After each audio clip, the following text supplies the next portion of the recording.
नमस्कार विद्यार्थी मित्रांनो, आज आपण टाइम आणि क्लॉक मध्ये ट्रिक्स बघू ज्याच्यामध्ये आपल्याला अँगल मोजायचा आहे. बघा क्वेश्चन बघा, at 8:20 what will be the major of the angle between minute and hour hand of a clock. तर याचा अर्थ बघा, घड्याळात 8:20 झाले असता घड्याळातला तास काटा आणि मिनिट काटा यांच्यामध्ये किती अंशाचा कोन तयार होईल. याच्यासाठी हा सोपा फॉर्म्युला आहे, हीच आपली ट्रिक आहे. हा फॉर्म्युला कायम लक्षात ठेवायचा. फॉर्म्युला आहे 30h - 11/2 m. h म्हणजे आर आणि एम म्हणजे मिनिट्स. टाकून घ्यायचं याच्यात. आपल्याला टाइम काय दिलेला आहे, 8:20.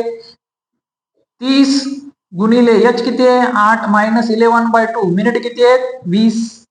करून घ्यायचं. 8 त्रिक 24, हे झाले 240 मायनस 20. 10 गुणिले 11 110. या 240 मधून 110 गेले, राहिले 130. मग घड्याळीमध्ये 130 अंशाचा कोन तयार होईल 8:20 झाले असता. त्याच्यानंतरच्या क्वेश्चनचं उत्तर तुम्ही सांगा. ओके.